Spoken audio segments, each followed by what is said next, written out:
Jadi ini sangat berdampak, implikasinya sangat luas dan ini ditunggu oleh pengacara manapun. Jadi sangat berdampak sekali. Kenapa? Karena jangan lupa, hampir tidak ada lubang yang kosong di dalam gugatan kami. Gugatan itu mungkin sepenuhnya ditolak. Kalau tidak diterima nggak mungkin. Ditolak itu mungkin karena mungkin ya yang terburuk kita tidak pernah bisa memperlihatkan ijazah Pak Jokowi.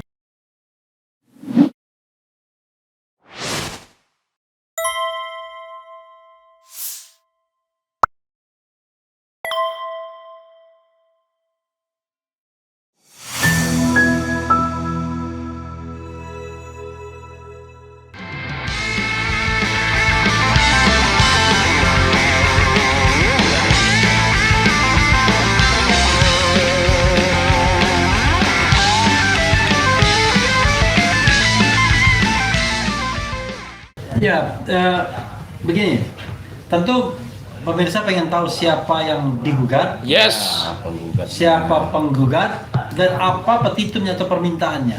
Nah, Oke, silakan, Terkait Pak. ijazah Jokowi. Oke, ini saya jawab. jelas tuh. Ya, biar dia jadi inilah kelebihannya kalau saya podcast sama RH itu banyak yang berkomentar, banyak yang mengikuti, bertanya ya karena memang kebetulan matching, kami berdua ini matching ya. Ini saya kasih tahu dulu, ini saya bocorin ya. Keduanya ini dulu mantan wartawan. Jadi beliau wartawan, saya juga wartawan. Kalau dulu berarti wartawan, bukan mantan wartawan. Ya dulu wartawan, iya dulu wartawan, sekarang mantan. Ya dulu wartawan, beliau wartawan, saya wartawan juga ya. Nah, saya ingin terangkan siapa penggugatnya supaya berbeda dengan yang lain. Dan tadi mengatakan negara dalam hal ini Rektor UGM, Wakil Rektor UGM sebagai institusi dan kepolisian sebagai institusi negara supaya bersikap dan berbuat supaya jangan memakan korban begitu banyak ya. Apa yang kita lakukan? Maka kita mendasarkan pemberi kuasanya atau prinsipalnya adalah dua alumni UGM. Siapa? Yang satu bernama Top Taufan Hakim. Dia alumni 2002 Fakultas Ekonomi Manajemen ya. Kemudian yang kedua Bangun Sutoto ya. Bangun Sutoto ini alumni 2017 ya. Ya dia dia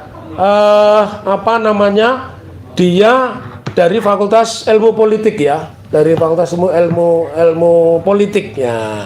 Jadi dari keduanya ini, satu kalau nanti dipertanyakan loh, you siapa? Kan punya legal standing. Itu pertama. Yang kedua, dia warga negara Indonesia, dan yang ketiga dia membayar pajak karena itu dia memiliki alasan supaya isu ini tidak liar dan tidak memakan korban, negara harus bertanggung jawab. Lalu siapa yang digugat? Yang digugat tentu saja Rektor Universitas Gadjah Mada. Kenapa rektor? Rektor selalu dengan narasi, kata-kata ini saya ulang lagi, dengan narasi, tidak pernah dengan bukti, mengatakan awalnya meyakini. Kalau meyakini itu kan berarti dia tidak pernah melihat langsung, meyakini bahwa ijazahnya Jokowi asli dan tidak pernah diperlihatkan hingga hari ini ya. Dia selalu mengatakan, bahkan yang terakhir mengatakan kita mengakui ijazah Jokowi asli. Kita kan tidak bicara akui atau tidak akui, tapi kita bicara apakah ijazah itu benar asli atau tidak asli. Lalu Wakil Rektor 2 itu selalu menyebutkan proses pendidikannya seperti ini. Dia ikut KKN di Desa Wonosegoro, dia ikut menyusun skripsi, pembimbingnya ini dan sebagainya, walaupun itu sudah ditolak oleh mereka yang disebut pembimbing dalam hal ini Pak Kasmujo. Nah, itu alasannya. Yang ketiga, kenapa kita memasukkan kepolisian? Karena kepolisian kan menyimpan ijazah dan kemarin ditunjukkan. Kepolisian Republik Indonesia ya? Ya, Kepolisian Republik Indonesia itu menyimpan ijazah. Artinya begini, tadi juga ada di wartawan ditanya ketika di pengadilan, lalu bagaimana kalau ijazahnya itu tahan sebagai barang bukti? Justru gampang, polisi itu kan satu, mau polisi Surakarta, polisi Semarang, polisi Jakarta, polisi Banten, polisinya satu, kan mudah itu ditunjukkan. Nah, terakhir Universitas Gadjah Mada sebagai institusi juga kita masukkan sebagai turut tergugat. Kenapa? Biar dia berbuat ya, biar dia berbuat, jangan seenaknya. Dan Pak Jokowi sebagai tergugat utama tentu saja berkewajiban kalau di depan wartawan Kompas secara eksklusif mengatakan saya akan tunjukkan di depan sidang, di depan wartawan yang lain lebih kurang 12 wartawan juga mengatakan begitu ya. Tentunya itu kalau beliau ini seorang presiden yang bertanggung jawab, seorang pejabat negara bertanggung jawab, dia akan gentleman datang ke pengadilan dan membawa ijazah, selesai. Kalau tidak ya seperti yang banyak dikatakan, berarti kalau dia memiliki asli berarti dia ingin menghukum warga negaranya. Kalau dia tidak memiliki jasa asli mengaku-ngaku ya mestinya Pak Jokowi yang harus diproses, bukan seperti yang terjadi Ibu Wakil Gubernur ya. Ibu Wakil Gubernur di mana itu, Bengkulu ya? Bukan, Babel di Bangka Belitung. Di Bangka Belitung itu sudah ditetapkan tersangka dan pasalnya berlapis-lapis. Kenapa ada disparitas pidana? Saya kembalikan, nanti saya diprotes. Ini jadi saya sebagai hostnya diem aja. Nah, Bang Refli biasanya begitu. Nah, ini saya kembalikan lagi aja tanya jawabnya. Jadi mungkin nanti Fadli tambahkan ya. Jadi penggugatnya adalah dua alumni UGM ya. Top-topan sama Bangun Sutoto. Betul. Kemudian tergugatnya adalah Rektor UGM. Jokowi dulu. Oh, Jokowi. Rektor UGM. Wakil Rektor 2. Kemudian kepolisian. Turut yang kelimanya, turut tergugatnya adalah institusi perguruan tinggi UGM. Oke, sebagai institusi. Ya. Pertanyaannya petitumnya apa tadi? Oh, lupa, belum terjawab nih petitumnya. Nih enaknya kalau yang tanya mantan wartawan ya. Mantan wartawan atau pernah jadi wartawan? Cerdas dia, tajam. Itu tajam. Saya susah. Biasanya nggak jarang bertanya begini. Betul ya, bahwa tuntutannya negara dalam hal ini Pak Jokowi selaku pejabat dan antara kepolisian yang menyita ijazah UGM dan wakil rektor 2 itu menunjukkan ijazah di depan sidang biar polemik selesai, biar tidak ada orang di penjara. Aneh ya kalau orang di penjara hanya karena tanya ijazah, sementara ijazah yang aslinya tidak pernah ditunjukkan, tiba-tiba orang yang bertanya dan memuat ulang itu dijadikan tersangka. Itu sangat aneh dan semua orang ahli hukum pidana, hukum tata negara, ya, terus hukum karma, semua pasti bertanya itu. Tidak pernah terjadi seperti itu. Oke, jadi secara spesifik adalah mereka tanggung renteng untuk menunjukkan ijazah. Pokoknya ijazahnya ditunjukkan. Pertanyaannya Pak Taufik, pada tanggal 15 Desember ini buat Fadli ya. Oke. Pada tanggal 15 Desember 2025, hari Senin yang lalu, kita kan lawyer mengikuti gelar perkara khusus. Pak Taufik karena halangan tertentu yang jauh tidak ikut, tapi saya sama Fadli ikut, ya. Itu sudah ditunjukkan ijazahnya. Nah, lalu mungkin pancingan buat Fadli. Jadi ngapain lagi? Ya gitu. Silakan Fadli. Yang juga hadir dalam gelar perkara khusus tersebut. Kalau yang ini Fadli nggak pakai zon ya? Nggak pakai ya. Dan juga tidak zong. Tidak zong. Fadli sungguhan ini. Ya makanya kalau kita kaitkan persidangan CLS ini di PN Surakarta, ketika para penggugat meminta para tergugat menghadirkan ijazah, tentu kan jawabannya sederhana. Ijazah itu sedang dalam penyitaan Polda Metro Jaya, kan begitu. Nah, kemudian kalau dibalikan kepada RRT tersangka dalam perkara ini, Polda Metro Jaya juga sudah menyampaikan, sudah diperlihatkan ijazah sebagai barang bukti kepada para tersangka. Nah, makanya kan kemudian kita apa sih putusan yang mungkin gitu, yang mungkin bakal lahir dari proses persidangan CLS ini seperti itu. Kalau misalnya penggugat itu dikabulkan, apa sih putusannya yang bisa berdampak pada ijazah Jokowi ini gitu.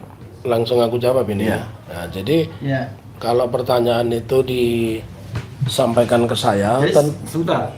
Kalau saya terjadi microslip, saya mohon maaf karena memang baru datang dari Jakarta jam 2 dini hari, jalan dari Jakarta. langsung ke PN Surakarta. Surakarta dan sampai sekarang belum menyentuh Ya. bantal dan kasur. Iya.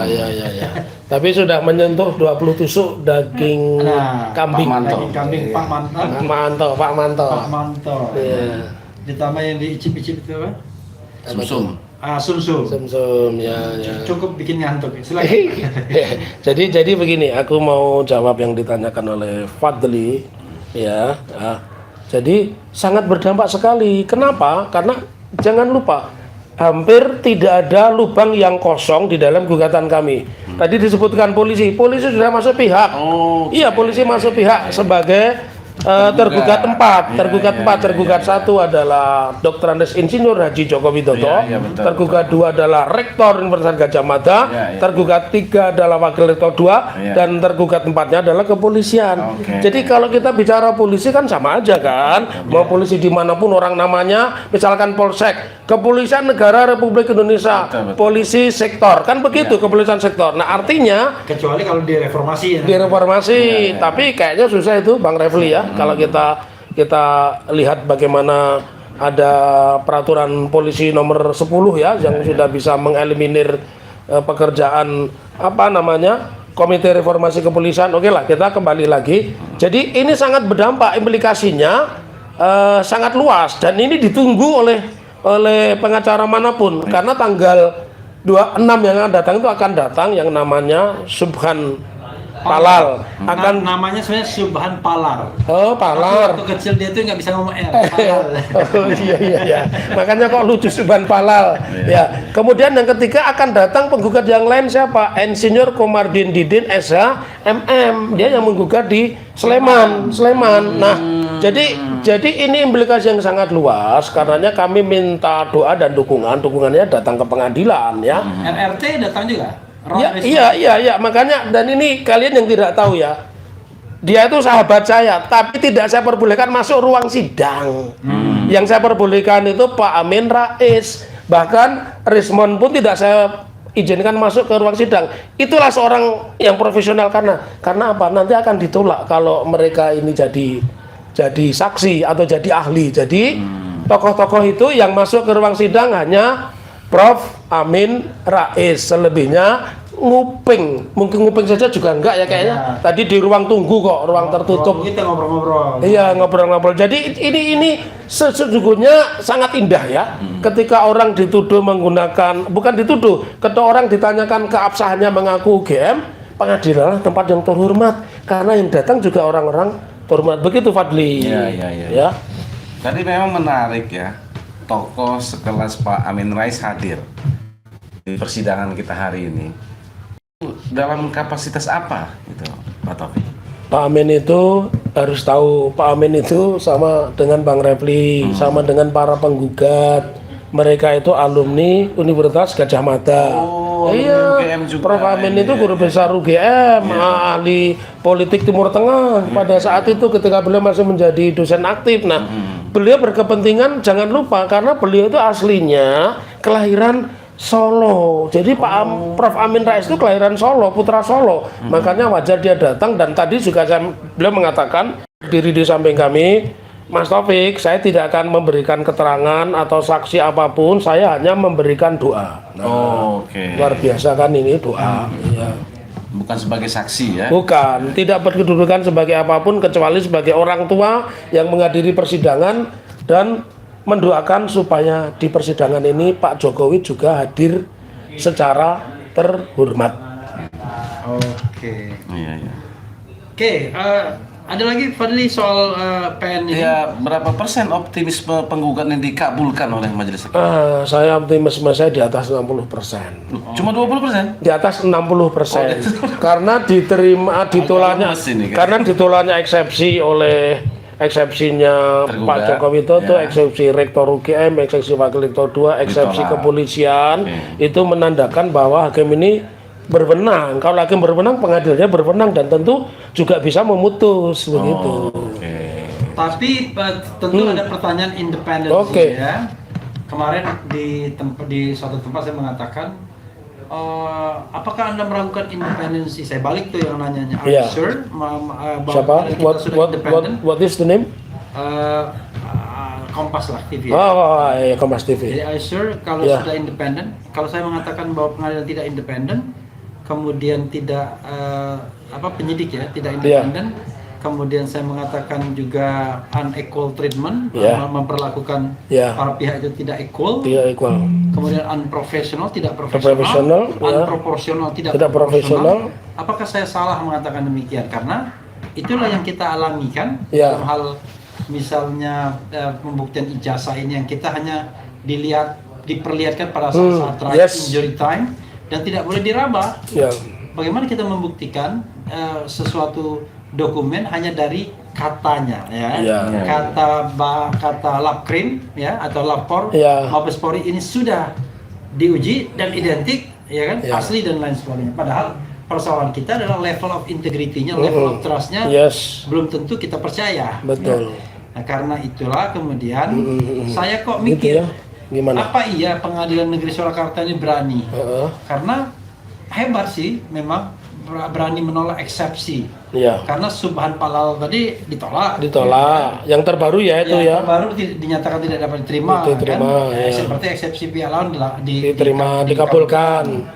Kemudian di PN Jakarta Pusat dulu begitu. Ya. Pak Taufik sebelumnya Betul. waktu gugatan PMA begitu. Iya, gugatan nomor 099. Komardin Ya, sama. juga begitu. Betul, Nah, betul. tiba-tiba ini lewat Ya, ya. fase itu dan kemudian Iya. sekarang pembuktian. Apa iya? Nah, gitu. Oke. Gitu. Paling mau nambahkan? Iya, memang istimewa ya jadinya. Iya. Kayaknya PN makanya kita Surakarta rame-rame ini. ya. Ya. Kita rame-rame ke sini Iya, itu dalam betul. rangka itu. Ya, makanya menjawab pertanyaan Anda berdua, saya tadi kan mengatakan 60 itu yang 40 itu milik Tuhan ya, Iya, iya, milik iya. Tuhan.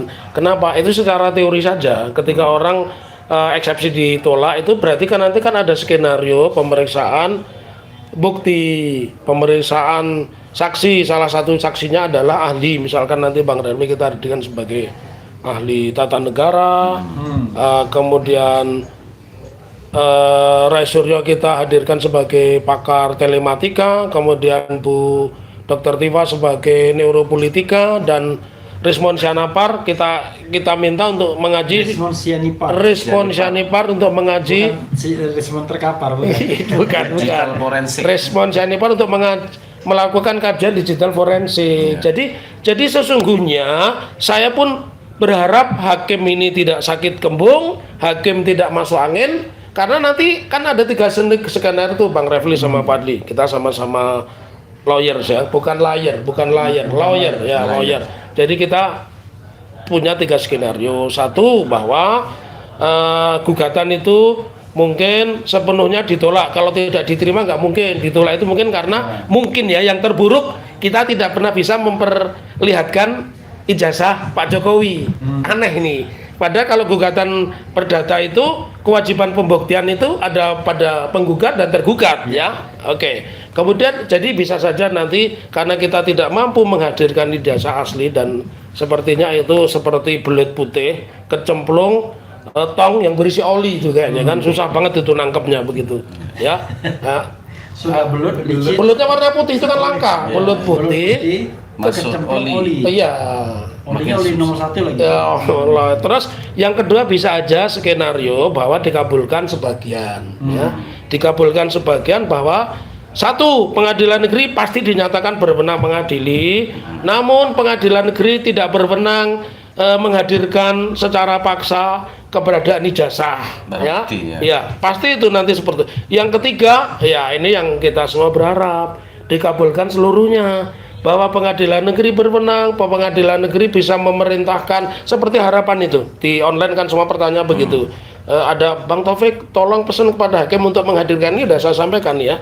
Yang ketiga bisa saja dikabulkan semuanya bahwa hakim akan memerintahkan kepada yang namanya Dr. Andes Insinyur Haji Joko Widodo untuk datang ke persidangan atau kuasa hukumnya atau orang yang dikuasakan untuk datang di pengadilan menunjukkan ijazah. Itu selesai, dan itu yang diharapkan oleh jutaan pasang mata yang ada di Indonesia atas persidangan di Surakarta. Nah, ini saya justru mau tanya ini sama Bang Refli ya, pakarnya tata negara. Boleh nggak saya mengatakan saya menggugat UGM dan rektor karena dia penyelenggara negara, boleh nggak sah tidak saya mengatakan bahwa mereka ini penyelenggara negara? Karena di dalam eksepsi mereka mengatakan perguruan tinggi itu bukan penyelenggara negara. Nah ini aku mau tanya sebagai ahli tata negara gimana menurut? Jadi kita pendekatannya dua, pendekatan kelembagaan. Kelembagaan, ya. Jadi lembaga itu ada yang namanya lembaga negara. Lembaga negara. Ada lembaga yang bukan lembaga negara. Bukan lembaga negara. Lembaga swasta kan. Ya. Nah, lembaga negara itu adalah salah satu pendekatannya adalah biaya biasanya. Biaya gitu, ya. Sepanjang dia dibiaya oleh negara, maka bisa dikatakan lembaga negara. Oh, salah satu Indikator. Terus indikator yang lain. Jadi untuk indikator pertama itu biaya. Tetapi tentu proses penyelenggaraan institusi tersebut banyak melibatkan negara kan? Iya. Seperti misalnya dalam pemilihan rektor. Kita tahu kan ada suara menteri dan lain sebagainya. Kemudian penyebutan negeri kan begitu. Kalau kita bandingkan ada perguruan tinggi negeri, perhitungan swasta. Kemudian kita juga lihat status dari pegawainya yang masih mayoritas adalah ASN, aparatur sipil negara. Ada juga yang memang pegawai yang kontrak ya. Dosen kontrak ya. Dari situ maka kita tidak bisa mengatakan UGM itu bukan penyelenggara negara, bukan institusi yang terkait dengan negara, dan kemudian rektor UGM itu penyelenggara negaranya, kan? Karena itu menurut saya kalau mereka berkelit bahwa bukan penyelenggara negara, nggak bisa. Satu lagi misalnya misal apakah rektor itu terkena kewajiban untuk menyerahkan LHKPN? Kalau pejabat rektor terkena dong. Kan LHKPN itu kan laporan harta kekayaan penyelenggara. Jadi salah satu unsurnya itu. Jadi kita banyak ukuran untuk mengatakan bahwa dia adalah penyelenggara negara. Nah, dalam perspektif good governance, clean government, biasanya institusi-institusi yang apalagi fully funded by the state gitu itu biasanya terkena kewajiban-kewajiban untuk transparan, objektif, ya kan? Jangan lupa juga Bang Refli, UGM kan punya kewajiban membayar pajak juga. Dosennya terima gaji, bayar pajak, biaya penelitian dan segala macamnya. Karena itu menurut saya kalau dia mengatakan bukan penyelenggara negara, aneh. Karena semua kita penyelenggara negara. Cuman ada penyelenggara negara yang pejabat negara. Ada yang bukan pejabat negara. Jadi intinya adalah dia menyelenggarakan urusan negara. Urusan apa yang diselenggarakan? Urusan di bidang pendidikan. Saya bilang pendidikan itu bukan urusan negara. Nah, dia menyelenggarakan sebagian urusan pendidikan tersebut. Tentu tidak semuanya. Kan, tetapi dia menyelenggarakan urusan negara di bidang pendidikan dan karena itu dia oleh negara. Itu karena itu saya kira dia terkena kewajiban yang diinginkan oleh pihak Pak Taufik. Begitu. Terima kasih. Salah satu pertimbangan hakim sepertinya seperti itu. Jadi netizen biar tahu ini apa yang kami lakukan ini akal waras benar, punya legal standing, punya tujuan, tidak punya tendensius begitu. Kalau Fadli gimana Fadli? Kalau perguruan tinggi negeri itu kan bagian dari Menteri Pendidikan. Begitu Menteri ya. Pendidikan mendelegasikan kewenangannya kepada Kemenristek Dikti ya, Kementerian Ristek Pendidikan Tinggi mendelegasikan sebagian kewenangannya kepada rektor. Untuk apa? Menyelenggarakan pendidikan. Nah, ketika rektor Unila Lampung ditangkap KPK. Ingat karena apa? Karena dia penyelenggara negara, menerima suap. Gitu loh. Jadi konteks itu melekat sesuai dengan undang-undang KKN, termasuk dalam beberapa kategori penyelenggara negara. Jadi saya kira itu mereka hanya mencari-cari alasan saja.